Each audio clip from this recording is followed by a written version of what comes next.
Hello everyone and welcome to the Culturecast. I'm Chris Stashoom. My co-host Eric will not be joining us on this Culturecast. However, I am joined by the blackest brother that I know, Mr. Mike Wallace. Yes, yeah, that's me. Preach, soul brother. Yeah, two of the whitest human beings on the planet are going to be talking about Blaxploitation film. I believe, according to Mel Brooks' History of the World, it's honkus whitus, as what we would be called. And he would know. Yeah, he would know. They're darker than we are. No, we're going to be talking about Blaxploitation this month, and we're going to kick it off by... it's actually a list that Mike came up with. Yes. So we're actually...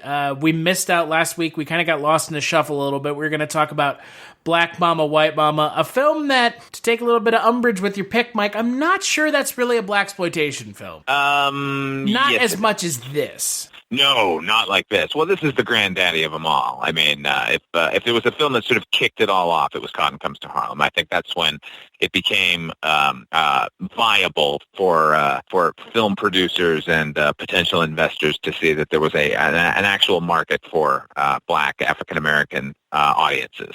Right. Well, and Black Mama, White Mama is more of like a women in prison, sexploitation, blaxploitation mix film, right? True. Yeah, but it does star like the queen of blaxploitation, right. Pam Grier. So that's it. So it'll make every list just because of her ability, or rather her participation in that one. But yeah. When people ask me for a list of blaxploitation, I always put it on there just for the name alone. And got to give it a little love. Mm-hmm. But however, we are not talking about Black Mama, White Mama on this Culturecast. We are talking about Cotton-Comes-to-Harlem. No, Cotton is not the name of the person. Cotton is the literal item, cotton. Yes, the MacGuffin, if you will. Yeah, the infinity... For the kids today, the infinity stones of this film. Yes. Yeah.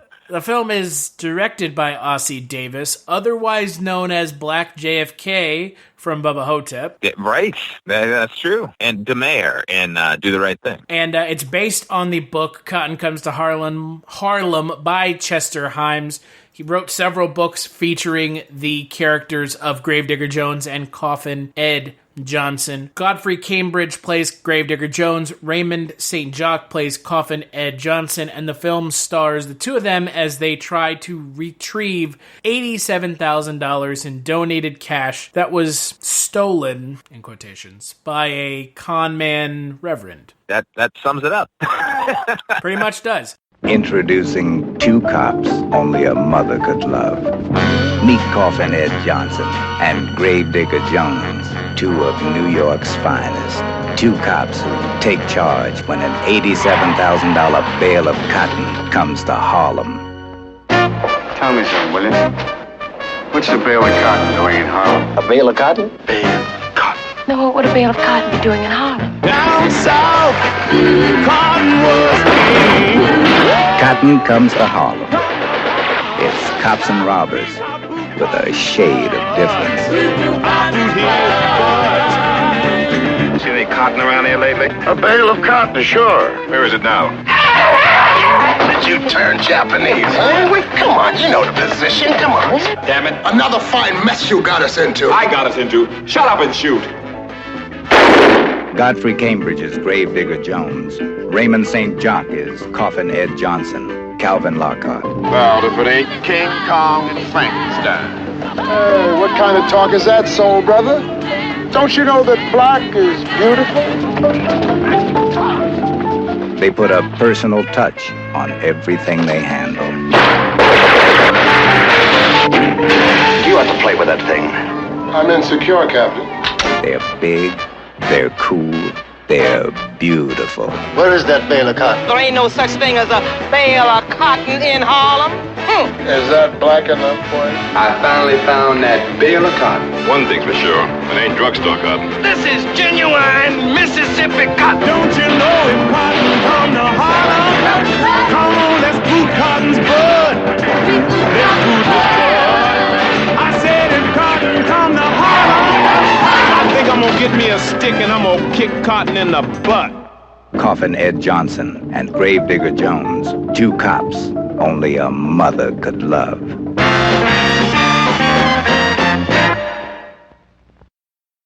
Mike, I'm kind of curious, what made you choose this film for Blaxploitation Month? Well, like I said, I mean, I do think it sort of kicked off the craze. I think it's actually one of the better films. I mean, you know, a hallmark of most blaxploitation movies is how sort of campy they can become, or sort of outrageous, and there's some of that in this. But I think this is actually a really well-made film. I think this slots right into the sort of crime genre of the 1970s, that sort of flavor. But at the same time, I mean, it is a predominantly black cast, if not almost entirely, except for like a couple of white cops. And I think the characters of Gravedigger Jones and Coffin-ed Johnson are two of the best cinematic police duos of all time. I would say that this is my favorite blaxploitation film of all time, but we're actually going to be talking about my favorite next week. So I think it's a really solid film. I think it's a good crime movie, and I don't know, man. I just think it's enjoyable beginning to end. It's always it's a good jump off point for anyone who's trying to get into this genre. Sort of eases you into it without going straight into like full on craziness, which you can get with some of the later movies. So your favorite blaxploitation film is Petey Wheatstraw? The Devil's Son-in-Law, yes, absolutely. Rudy Ray Moore. That movie is, I think the technical term is fucking bonkers. And that's one of the best. That combines like all of the, because, you know, blaxploitation, like it's sort of a catch-all term, but you can have many different genres within it. I mean, there are blaxploitation horror or blaxploitation action or comedy. Rudy Ray Moore had a knack for sort of putting it all together. So you get every single one of those genres. You're going to have kung fu in that movie, and a horror element, and comedy, and social commentary, such as it is, and a whole lot of soul. This one is a bit more high-minded, Cotton Comes to Harlem, as it should be. But I don't think it skimps on the sort of action elements. And actually, all the elements are present here. It's just a bit more restrained. Yes, that was kind of the thing I was surprised by. So, you know, blaxploitation is not my genre of expertise, as it were. Mm-hmm. This is honestly the first time I've sat down and watched blaxploitation films en masse. And so watching this film, I mean, I see how it's blaxploitation with the cast, but it didn't have the things I was expecting. Sure. It felt very restrained in a good way. In a good way. And like I said, it is the reason I include it is for that reason. It not only kicked it all off, but it's like dipping your toe into the pool of the insanity to come. And you know, at the end of the day, this is just a really good movie that I don't think enough people have seen. As far as an antecedent for sort of most African American cinema that would come after it, like nobody ever points to this one and says like, yeah, that was a great one back in the day. And it's kind of an achievement, you think, when it's like 1970, and like not one but two major studios got behind this. I think it's like an MGM and United Artists co-production. It's the most commercially successful film produced in the 70s featuring a black cast, which is crazy. Yeah, crazy. Equally crazy that nobody remembers it, like at all. Because if you throw up a list of the blaxploitation movies, obviously people are going to say Shaft and Superfly. Cleopatra Jones will get thrown in there, Black Belt Jones, Blackula, and those are all great movies. I love them all.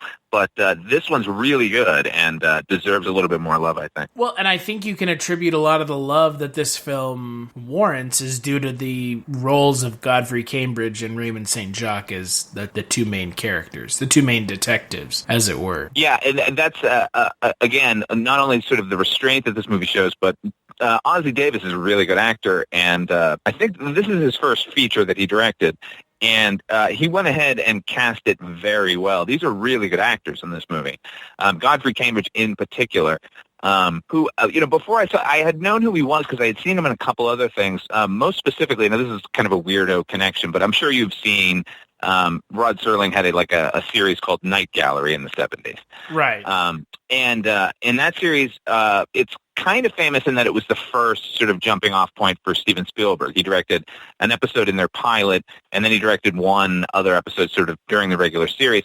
The second episode he directed was about a stand-up comedian, and that was actually played by Godfrey Cambridge. Cambridge. And weirdly, the pilot for Night Gallery featured Ossie Davis in like the best story in that. So I don't know why it's just not coincidence that these two actors are in that. But but Godfrey Cambridge, evidently, I hadn't known all that much about him, but apparently was a Tony Award-winning actor from the stage. So clearly Ossie Davis knew what he was doing when he cast these guys, because both of those guys are so natural and play off each other so well. And they're kind of rough characters too. They don't always do the right thing, as it were, in this film. No, they hit women sometimes. Yeah, I had no recollection of. I saw the movie maybe the last time was about maybe 10, 15 years ago, and I had seen it once before, in the theater, and I had forgotten a lot of how rough the movie was, and in particular, Coffin-ed seems to just go off the handle a lot, and he has to be restrained by Gravedigger a whole bunch of times, literally restrain him, which was surprising to me. But not exactly outside the genre we're talking about as far as 70s crime movies go. Right. Well, and that's the thing. I would almost kind of venture to say that this fits more into the 70s crime lexicon than it gets its credit for, right? Yeah, oh, definitely. It's a great 70s crime film. You could put up there with French Connection. Yeah, it doesn't sort of hew toward the sort of the neo-realism that people like Friedkin were doing. Like Serpico, or those kind of movies where they were trying to make it as gritty as possible. And this movie has grit to it, but it's also a bit more fanciful than that. It harkens back. It's a weird hybrid where it harkens back to sort of more traditional sort of crime, like noir almost, while at the same time dealing with the problems that were happening at that moment. And I got to say, rewatching it, dealing with all the sort of different strata of the black experience at that moment. There really wasn't a stone Ossie Davis wasn't willing to overturn for this movie. We got a little bit of a glimpse of everything, which I really like. I know it maybe isn't the traditional blaxploitation movie, and I thought of that while I was watching it again, but it's certainly an experience. That's the thing. What I always assumed with blaxploitation was it's a black cast against a white villain. Yeah, and traditionally that does happen a lot. And in this film, it's very much a black cast of heroes, anti-heroes, against a black con man. Yeah, which is great. Yeah, but it's also slightly surprising because that's not what I was expecting at all. Yeah, there usually is a Mr. Big character who's whitey in these movies, and we get a couple of them in here. What's funny is there's even there's a white police captain talking to his subordinates who are Gravedigger and Coffin-ed and saying why are you suspecting these guys? He's one of your people. You shouldn't. And the white guy is on the side, he's sort of clamoring for the traditional blaxploitation villain. It's got to be a white man doing this to you guys, right? Well, that's the thing. It subverts expectations in a way that I really appreciated, which is a good thing because, again, my expectation was black heroes, white villain, and so when that wasn't the case, I was like, oh, okay, awesome. We're getting something different, and we're getting a film that I wasn't really expecting such a very dialed-in action film. Yeah, I hesitate to say that the movie is nuanced, but it certainly is compared to something like Truck Turner or Trouble Man or Superfly, where it's clear Whitey is the problem. Those movies, those types of the crime blaxploitation movies feel almost like bread and circus. You know what I mean? Just giving the people what they want. You feel undermined and white people are the problem. Well, here it is, on the big screen, and you're going to come out on top. Which, isn't... Look, honestly, my favorite blaxploitation movies are the horror films, like Blackula, and particularly Scream, Blackula, Scream, which is a really good movie. And what's funny about those movies, we're not going to be covering them this month, but if you check them out, the man playing Blackula, whose name escapes me at the moment, is also the king of cartoons on Pee-wee's Playhouse later. You mean which is really odd. Yes, William Marshall, absolutely. So that was kind of odd to having grown up watching Pee-wee's Playhouse and then hearing about Blackula my whole life and then watching it and going, isn't that the king of cartoons? Why is he killing everyone? And I've never seen Blackula. Oh my God, yeah, you got to see Blackula. You know what? See Blackula, if only for the credit sequence, which is gorgeous. It's this hand-drawn animation thing that they did for it. It's absolutely beautiful. You told me that you guys did you covered my favorite Blaxploitation horror movie, which is Sugar Hill, which is a sort of a voodoo zombie mafia movie like that. Well, I covered it with Mike White on the Projection Booth. Right. So, and Mike White's Projection Booth podcast, if you've never listened to it, it boils down to an audio oral history of these movies. Oh, okay. And I can't do it justice because he already has. So, it's treading old ground, you know what I mean? Sure. Oh, no, I'm not suggesting that we should do it. Sugar Hill is great. Yeah, okay. It's completely bonkers in the best way. Yeah. Which is what I want. I want that's the thing that I wanted with this movie is I wanted some bonkers shit. If you're approaching the craziness that you're hoping for, like this is not necessarily that movie. Why I like to sort of throw this one in first is to show you what the genre could be, like if they took the extra step to maybe hire the best actor they could and not just whoever, fits the suit, basically. Fear not, because obviously, I don't know if you've watched Petey Wheatstraw, The Devil's Son-in-Law yet, but it's, oh boy, is it something. Rudy Ray Moore as a person, because he also made the film Dolomite, which is, I think, a little more well-known than Petey Wheatstraw. So I haven't seen Petey Wheatstraw, but I can report that Mike White was curious as to why we were doing Petey Wheatstraw.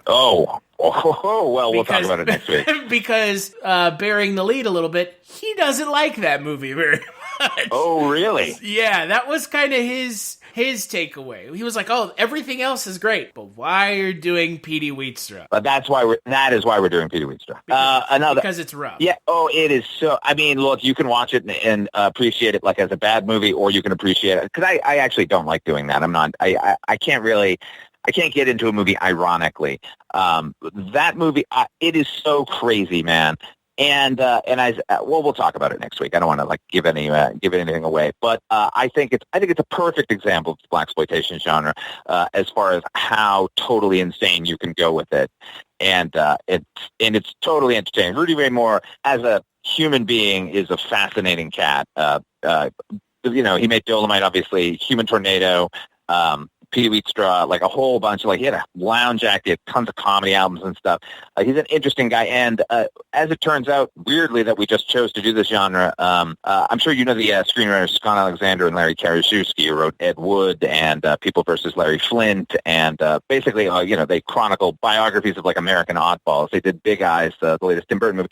They have written a movie about Rudy Ray Moore, which just went into production or pre-production, and Eddie Murphy is going to be playing Rudy Ray Moore in that film. And see that again, synchronicity. Yes, that was weird. I know they've been trying to get a movie made about him forever, so it was a little unusual that it just sort of came to fruition. No, it's just a weird little bit of synchronicity, right? And again, that kind of proves the point of blaxploitation films, right? Is that even in 2018, we're still talking about the people that were involved in making them. We're still talking about them as a genre, and as a genre that still affects films that are being now. I mean, it should come as no surprise to anyone who's seen any blaxploitation film that Quentin Tarantino rips them off heavily. So heavily, embarrassingly so.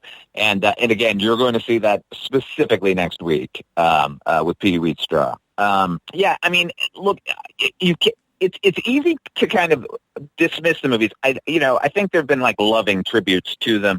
Black Dynamite is one of them, the film, and then the television series. And, the Wayans, Keenan Wayans did a film called I'm Gonna Get You Sucker back in the day, which is sort of his, parody of them. And there's a lot to sort of laugh at in them, but you also can't deny the importance of them because really, up until then, nobody gave a shit about black audiences and were making anything for them. So even if you can point to the quality of them and say that they were subpar, you can't deny the fact that they were important to an entire segment of the American population at that time. And we are still talking about them. They've got a fucking Superfly remake coming out this weekend. Clearly the circle has come around or something. Right. Well, and again, that's kind of the point of blaxploitation as a genre, right? Is that it's not something that's stuck in the era when it was made. No. And that's kind of a testament to it as a genre, right? Mm-hmm. If these films can exist, and even like reiterations from them can exist 20, 30, 40, 50 years past when they were released, that means that these films have some sticking power. Totally. And this film is one of them. It's just unfortunate that no one has seen it. Right. Well, not one, but I mean, none of us whiteys. None of us whiteys. Exactly. It'll show up on a list or two. And people who have seen it, like me, are obviously going to recommend it, like, immediately. But it kind of baffles me that I think this movie is better than a lot of the crime movies, the sort of traditional white crime movies that were coming out in the 70s, or at least equal to them. Like, why people are still recommending Serpico and not this movie is kind of crazy to me.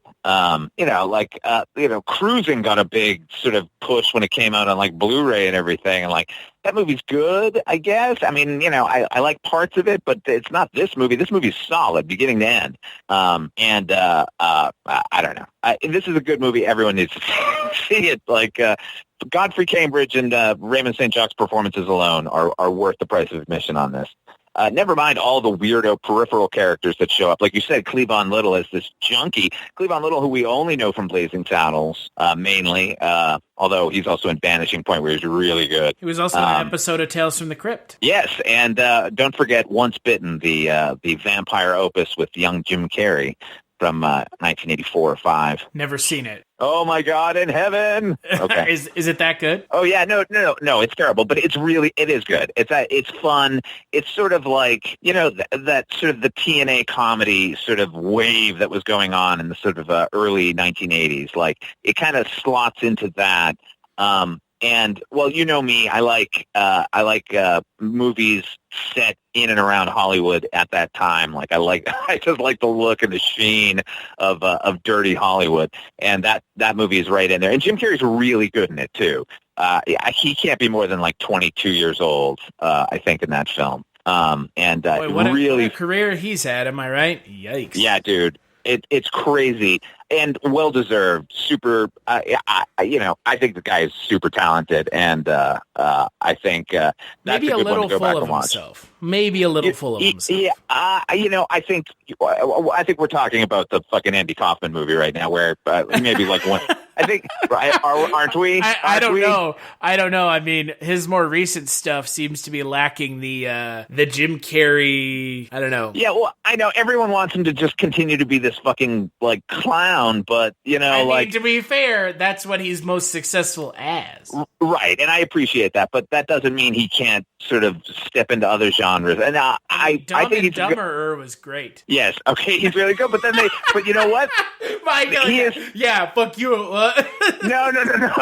I'm not saying that. He is really good in Dumb and Dumber. He's the best thing in that movie. No. Well, I don't know. Jeff Daniels is really good too. Talking about the sequel, sir. Oh, the sequel? No, that's awful. That was terrible. But that's what I'm saying. It's like, people want him in that box of like the rubber-faced goofy man. And it's like, okay, well, I'll do it again, but like I'm fucking 50-something years old now. It's not going to be that cute. To be fair, though, have you seen some of his more recent stuff where he tries to do dramatic acting? It's not good. Well, is it that he's bad, or is it that the movie is bad? I mean, he doesn't elevate the film. Let's put it that way. Okay, right. Yeah, I don't know. Maybe it's part and parcel. Maybe he just needs the right project, because you look at something like Truman Show, he's really good in that. What about Number 23? Yeah, okay, that's a Joel Schumacher thing, right? That was fucking terrible. And that movie is legitimately just that movie. It's an M. Night Shyamalan film. Right, it's garbage, and he's bad in it. But then he shouldn't be playing that role. No, but then he had that film that just came out, Dark Crimes. Yeah, was this like some sort of Russian mob thing? Like, I don't know. I haven't seen it. Supposedly not good. Right. It doesn't look good. No, it doesn't look. But again, is it him or is it the movie? Yeah, I don't know. I mean, have you seen the preview for the new Michel Gondry thing he's doing? He's got a TV. He's got like a Netflix come series. As a surprise, because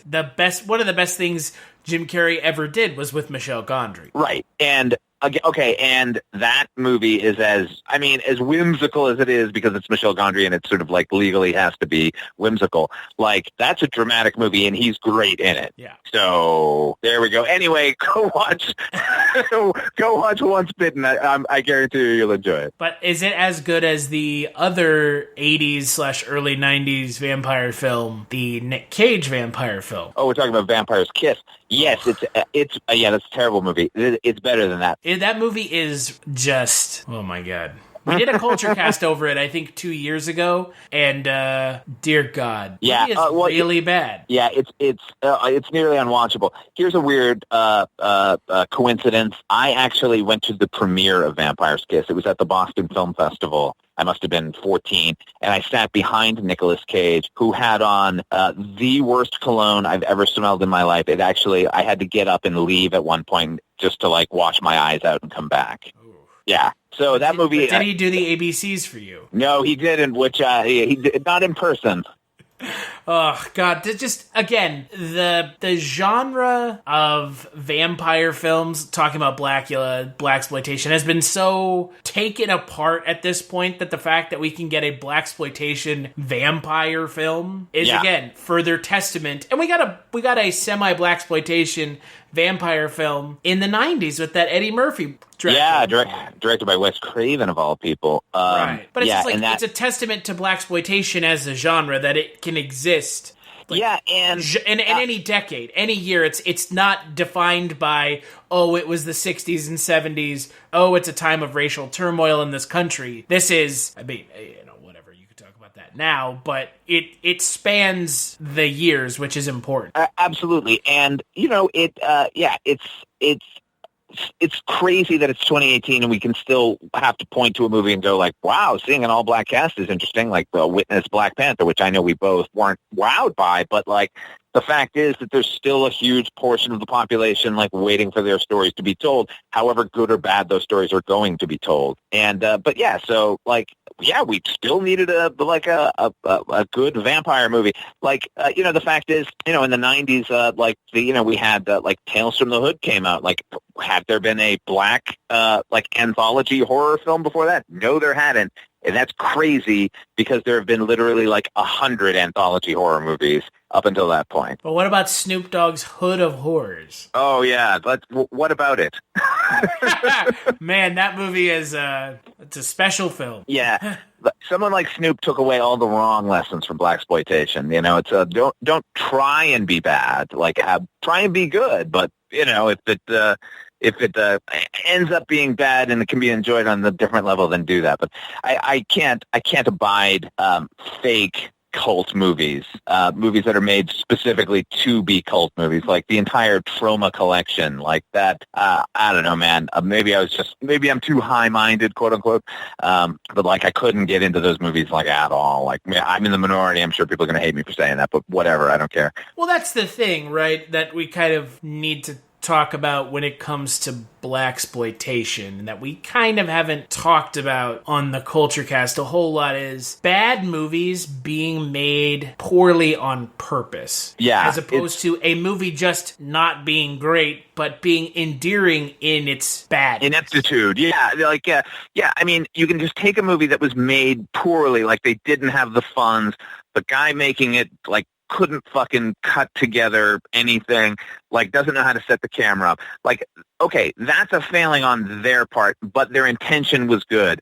But when you take a seasoned people who know what they're doing and are let's shoot it in a poor way, and these effects will be stupid because we're fucking designing them to look cheap, and I don't know, man, I can't abide it. It drives me crazy. Don't make the bad movie. If you're setting out to do that, just fucking stay home.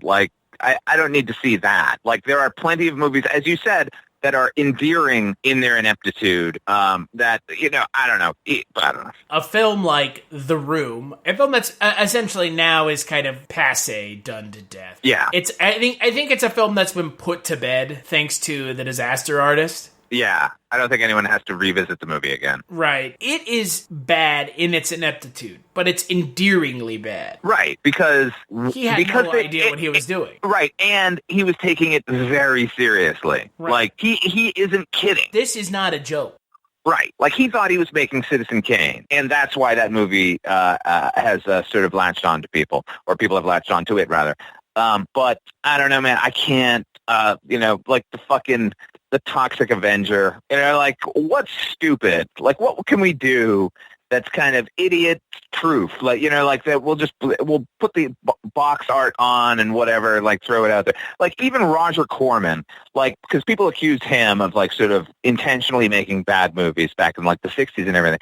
If you listen to one interview by that guy, he was trying, man. I was just, in fact, reading about, a book of essays about the sort of Poe movies, like, at the time, and, like, Corman was trying, man. He was trying to be Ingmar Bergman. He wasn't just, like, dicking around to make a quick buck. So, like, even the worst of his output, like, as cheaply or as, like, formulaic as it was, like, it seemed to be like, let's do something good and make money doing it. Like, let's maximize those two things, but, like, not let's just put a piece of shit out there and make a quick buck. What do you consider just pick a movie, not a genre, not a director. What do you consider to be a bad movie? Okay. Well, I mean, are we talking about a bad movie that I can watch? No, a bad movie that was made and is not endearingly bad. It's just bad. Oh, weirdly, the movie Kiss of Death just came to mind. That's another Nick Cage movie with David Caruso.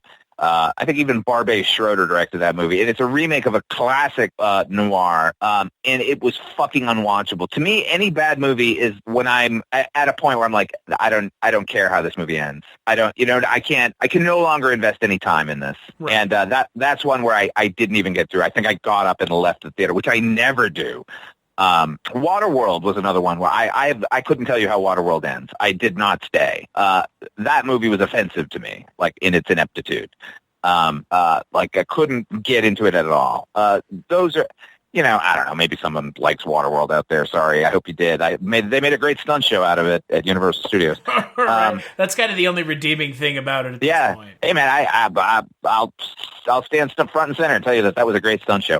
But that movie was fucking garbage. I don't know. Like, to me, ultimately, that's it. Like, if it's so offensive that I cannot finish it, that to me is a bad movie. And that's what sort of drives me crazy when people, like, they had, like, the Golden Turkey Awards and shit, like, in the early 80s and stuff, where everyone pointed at Ed Wood and said, like, these are the worst movies of all time. It's like, I can watch those movies and have seen them all a lot. To me, that's a win. You know what I mean? Like, I've got Plan 9 on my shelf right now. And I'm not gonna have a copy of Kiss of Death anywhere near my house. Well, and let's be perfectly honest here. A film like Plan 9, similarly to The Room, has kind of changed in its perception. Yeah. Right. Right. Because of a film like Ed Wood. Right, where we pointed out, or was pointed out to us rather, like, how earnest he was, and how enthusiastic, and you look at the behind the scenes, and you realize it was an achievement for this oddball guy to actually get it together enough that people got behind him and made these movies. And so there's a whole other level to the works of Ed Wood now, but, like, even on just, like, before we knew any of that level, like, watching those movies, they were fun because of exactly what we're saying. Like, you can tell just from watching that movie, having no idea about who Ed Wood was or how he got the movie made, that they are not fucking around with us. They're not winking at us in those movies. And so, you can appreciate it on that level. I don't know. Again, I don't try to enjoy a movie, like, ironically. I don't like to just, because the movie is so poorly made, like, I dig it for that reason. You know what, actually, a film that I really hate, Armageddon. I'm 100% with you on that. But you understand why, because I feel that there's nothing redeeming about that film. Yeah. Nothing whatsoever. No, I agree 100% with you. Right. Let me say this, though. I did see the end of Armageddon. There is a moment in the movie that I like, but it's just one moment. And you can't say the movie is good because of that one moment. I agree. I do not like that movie. I would like to never see it again. I mean, look, Michael Bay is a fucking hack, man. Like, he does not give a shit. And he has this giant budget, and he could do anything he wanted, and he chooses to do the, like, least common denominator. it's those Transformer movies, man, they're just hideous, right? Well, and that's the thing is when I think of a bad movie, I think of a movie that has no redeeming qualities. However, someone might look at a blaxploitation film and be like, well, this movie's bad because it's intentionally campy, and it's just, these movies, these blaxploitation films, the ones that I've seen so far, I like them and I appreciate what they're doing, and I understand that they are being made at a time and at an era where these kind of movies it was just impressive that they were being made with a black cast and getting released nationwide to begin with, right? Yeah, totally. And so you have to look at it in that respect. Yes, maybe the film hasn't aged well. Yes, maybe a film like Blackula, from all accounts, is not a great film. But you know what? Again, these films, they left a lasting impression on cinema. Yeah, there's no denying their place sort of in the pantheon of film genre. The fact is, there is a fucking film genre called blaxploitation that we're still talking about now. And not just that, look, we didn't have to, you asked me to sort of program this month. I didn't have to dig far to come up with this genre. It's always there. Look, some of these movies are garbage. A lot of these movies are really good. But again, a lot of movies that come out right now are garbage. Yeah. And that's the hallmark of any era. Like, people always say, this kind of drives me crazy when people say, like, well, the 70s, that was the golden age of cinema. It's like, yeah, in a way, because, like, the studios were crumbling and nobody knew what the fuck they were doing. And there's an entire generation, like, really well-versed in cinema who had a couple of things to say. So in that regard, yeah, there were fucking great movies coming out of the 70s, and there's a lot of fucking bullshit. I always say this, I like break it down to this weirdo formula of mine, but I'm like at any one time, like 95% of what we're being fed in any media is just terrible and not worth a second look. And then, that extra 5%, there's good and pretty good and really good, and there's like maybe 0.5% that's fucking great and will stand the test of time. And I think that's true of every decade for, at least in cinema, definitely for, 120 years now. So, yeah, I don't know. It drives me crazy when people are like, well, no, they don't make movies as well as they used to. I'm like, yeah, they do. You're just not fucking looking for them.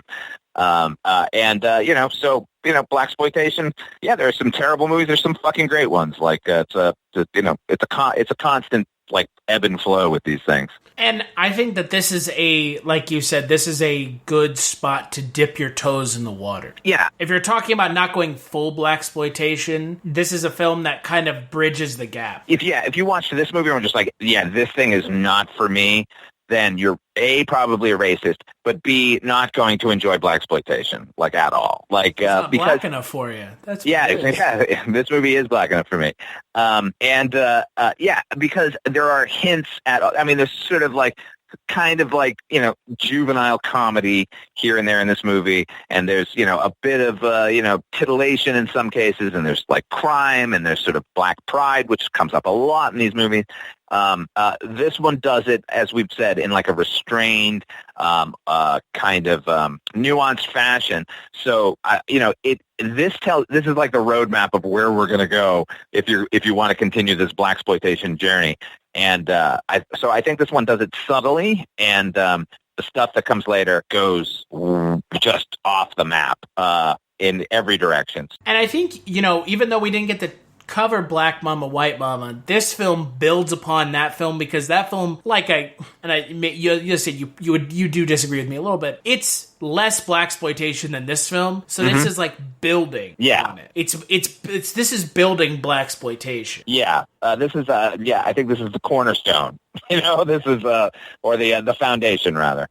We're gonna get to something next week that's just completely out there. Yeah, I mean, like, for all the restraint and nuance that Cotton Comes to Harlem shows, the next one, Rudy Ray Moore, is like, well, let's throw it all in, and we'll take it to the extreme. The next movie is The 11. It's really as out there as he could make it. And Rudy Ray Moore never saw a line that he didn't think should have been obliterated and crossed to the nth degree. And it is the perfect bookend to this one, because it's also kind of a crime movie with all of those elements that Cotton Comes to Harlem kind of touched on lightly. This one is like, let's hit them with a fucking hammer And I don't know. I'm really looking forward to seeing what your opinion is of Peter Wheatstra. Let's really drive the point home, as it were. Mm-hmm. Yeah. Well, what would you give Cotton Comes to Harlem out of 5? I'd give it a solid 4. I'll give it a 4. I won't qualify it. I think it's a goddamn good movie. I think again, for those two characters, which by the way, just the names Gravedigger Jones and Coffin-ed Johnson, like that alone gets it a point in my mind. Never mind the sort of the fascinating chemistry of those two characters, and an early really good performance by Red Fox. Wow! And Red Fox. I mean, again, having never seen Sanford and Son, I enjoyed Red Fox in this movie. He can go a little broad at times, and I think he was real good in this movie. Yeah, I like this movie. I think it's a good crime film outside of being a blaxploitation film. Yeah. Again, I think if we're talking about the success of blaxploitation films for quote unquote mainstream audiences, yeah, it being able to work outside of the blaxploitation moniker is a big part of it. Yeah, absolutely. You know, if there hadn't been, but it's not a requirement. No, if there hadn't been an explosion of the other movies we're going to be talking about, then this movie would have just stood alone as like another example of a good 70s crime movie, like Taking a Pelham 1, 2, 3, or that kind of those examples of the genre. It just so happens to be the fuse that was lit that led to the rest. And I would give it a 4 out of 5 as well. I think it's a fun, good movie, and I think it's got everything that I want in it. Yeah, and you can recommend this movie without any qualifiers.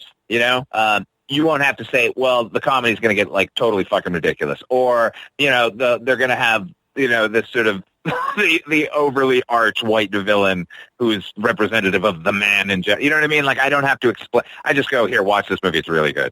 And you can go and do it. No, I'm with you. I'm 100% with you. It's a film that I will suggest to people to watch outside of it just being like, this is a good example of blaxploitation. This is just a good movie. Yeah. It's a little hard to find, but that's a different story. I know. Most of these movies are a little iffy sometimes to sort of pick up. But, look, if this encourages anyone to see it, I'm super stoked. Like, I lived in LA for a long time, and I got lucky because it's still a movie town, and they still will like program a festival.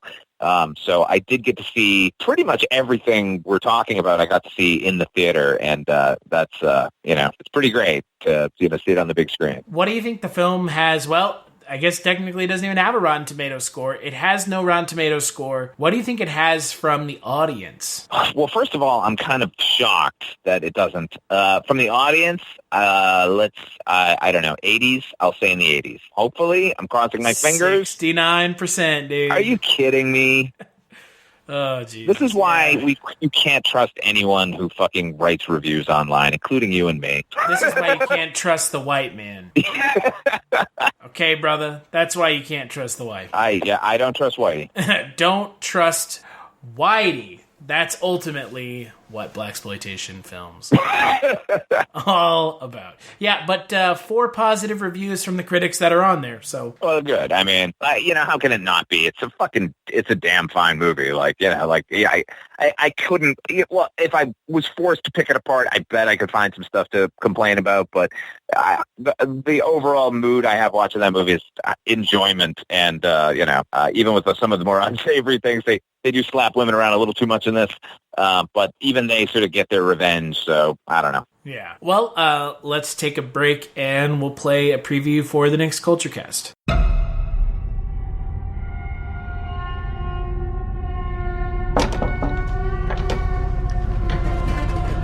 Come on, Peter. Let's just do it.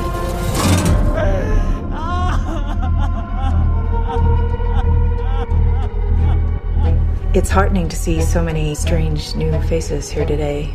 I know my mom would be very touched and probably a little suspicious. My mother was a very secretive and private woman. It's Grandma. You know you were her favorite, right? Even when you were a little baby, she wouldn't let me feed you because she needed to feed you. She was a very difficult woman, which maybe explains me. I recognize you from your mother. What? Sometimes I swear I can feel them in the room. Oh my God! She isn't gone.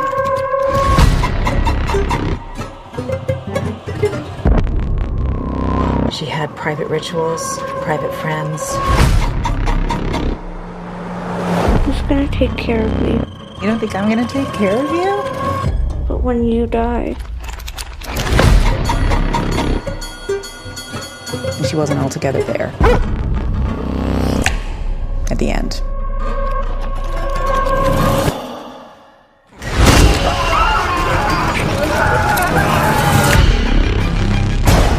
I don't like this. Dad, I don't like this. What's happening? Peter! Don't you ever raise your voice at me! I am your mother! Please stop! Mom, what's happening? Make it stop! Make it stop! I just don't want to put any more stress on my family.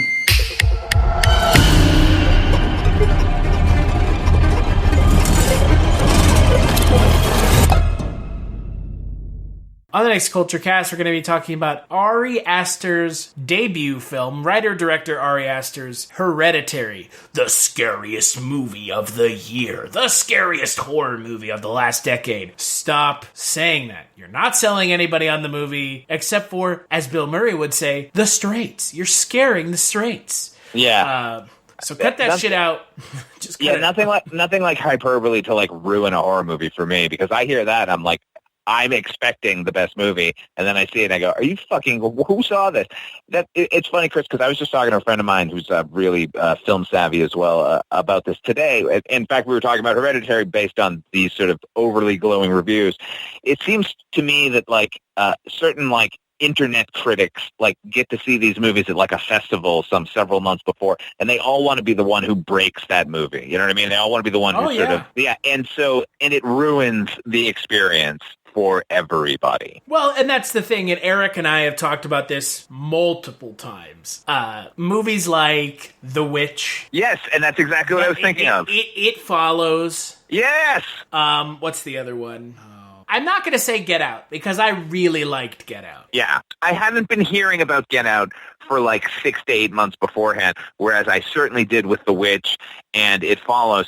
To the point where I was like so excited to see those movies, like I was vibrating with excitement to see them, and then I'm like, "What? This is it? Really?" It's like the other one that I always point my finger at, The Babadook. Oh yeah, The Babadook, exactly. The scariest movie since The Exorcist. First off, Exorcist isn't that scary. Just a heads up. Secondly, The Babadook is just a bad movie. Yeah, and just like it makes me wonder about the reviewers if they've ever seen a horror movie before. I mean, because if they hadn't, that's my question, right? That's the ultimate question here: is people that are not genre fans, their opinions on movies, like when they say it's the best horror movie I've ever seen.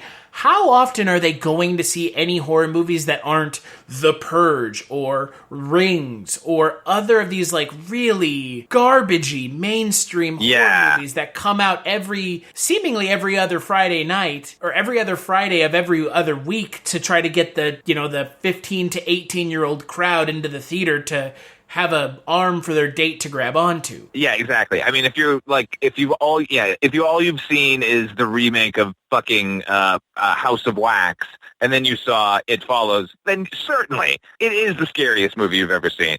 But for those of us who actually care about the genre, you're doing us a disservice by saying that. But to be fair, that remake of House of Wax isn't bad.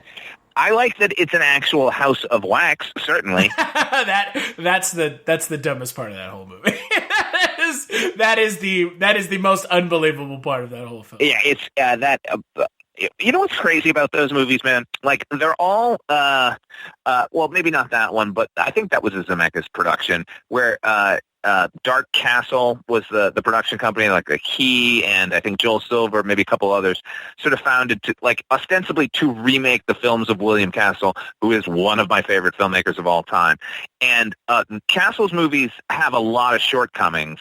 That doesn't diminish how great they are. But they are very ripe for remake to like hammer home what he couldn't get away with at the time or didn't have the budget to do. And so you get somebody like Robert Zemeckis who's like, we're going to remake all these William Castle movies like House on Haunted Hill or there have been a bunch. And he just made them awful. Like they're just terrible. Like unconscionable that he made them. That's all. I mean, he didn't direct them or anything, but like the fact that he was okay with like just good enough. Like 13 Ghosts is another example. That's a little bit better than House on Haunted Hill, but like 13 Ghosts as an original movie is just okay. There's so much room for improvement, and I think they made a little bit of a better movie, but ultimately they didn't care. At the end of the day, they were just like, we're going to have these ghosts and blah, blah, blah, and we'll get the money, and the kids will come in and see it, and, who gives a shit? We'll get the new metal score and, pump out a soundtrack. I don't know. It just drives me nuts. George Clooney directed a film for Dark Castle last Did he really? Suburbicon. Was that a Dark Castle production? It was. Wow. And you know what's coming out this year that's a Dark Castle production? The Predator. Oh, The Predator's a Dark Castle. Because of course it is. Of course it is. Why not? Right. But yeah, this whole horror movie thing, it's really just I'm coming to the end of my rope with the horror movie love fest that we keep getting for these horror movies. Yeah. Not to give away my thoughts on Hereditary, which that's not my thoughts on Hereditary, but I'm done. Yeah, I think it would behoove it's like you're saying, like these reviews aren't, to my knowledge, maybe it's just me, but a review of a movie doesn't get me into the theater. Like I either am interested in the subject matter or I'm not. So I've never understood the trailer campaign or advertising campaign that is based entirely on the reviews of the movie, how glowing they might be, particularly in an age where I don't trust any of the reviewers. Like the print ads now and the sort of trailer ads where they're giving us like a couple of lines from a review, and then you see the name in the review and it's from whatever bullshit.com. Like those to me harken back to like the old TV ads that they would do for like the initial Child's Play movies, where it's like people walking out of the theater telling me like what the movie is like. Oh, it's the scariest movie ever. Like, yeah, that's the same level of thoughtfulness that's gone into these newer ones. But somehow it looks more legitimate when it's like a blurb instead of just some like random schmo in a hoodie coming out of a cinema. Well, and again, that's I think that for me is the real issue. So you just gotta understand where your reviews are coming from, if that makes sense. Yeah, exactly. And everyone, please stop doing that. Yeah. Well, until then, Mr. Wallace, where can people find you, and what have you been up to? You can find my show You've Never Seen on YouTube and OughtFiveFilms. I do have a Twitter handle that I've actually created. Actually, my girl Jess made it for me. A Twitter handle specifically for You've Never Seen, which I'm going to be updating that from now on. And I'm actually working on my own podcast version of that. So that'll be forthcoming. I have ditched my. I was on a podcast forever called We'll Take It From Here, and that's no longer a thing. So I'm going to be doing my own one in the coming weeks, months, whatever. So you're going to have some competition here, Stashu. Yeah, if I don't figure out a way to weasel my way onto that podcast. Oh, you're definitely going to be on the podcast. It's not really competition if we're all just cross-promoting. Yeah, I know. Like, there's no competition when we just keep guessing on each other's things. Yeah, that's true. So no Father Mal 1 anymore? Well, no, I mean, it's still there, but I'm not updating it all that much. Like, I kind of did what I wanted to do, which is get people to go to my YouTube page. Well, that's all that matters. Yeah. In this day and age, it's all about the followers. It's all about the retweets. It's all about the upvotes. It's all about that sweet, sweet online carp. Exactly. And I am working on a new video right now. I'm doing a film called Roadside Prophets from 1992, Abby Wool's sort of update on Easy Rider, which is another one of my favorites. I mean, it's probably not any After Dark, though. Look, well, what is? I say After Dark because I think of Tito and Tarantula. I always say that. God. Tito and Tarantula? Well, because that song from Dusk Till Dawn is After Dark. After Dark, right. Well, there you go. Yeah. As always, you can follow me on Twitter at CultureStash. You can follow my wayward co-host Eric on Twitter at TychoMagnetics. You can follow our parent website, Culture Shocked, on Twitter at Culture Shocked. Head on over to cultureshock.com/culturecast to check out more info about today's episode. It'll also be in the episode notes below. Head on over to iTunes, give us a good rating and review. It'll help other people find our little podcast we're doing here. Patreon.com/the_culturecast. Jesus Christ, I can never fucking remember what it is. Doesn't matter. No one gives me money anyways. Patreon.com/culture_shocked is where you can go to kick a couple dollars our way if you want to help us out. We'd love to have you for dinner. And your money, yes. You and your money. And big thanks as always to Erica and Revoca for the intro music, and my good buddy Justin Scott for the outro music, and we will see you in the next Culture Cast.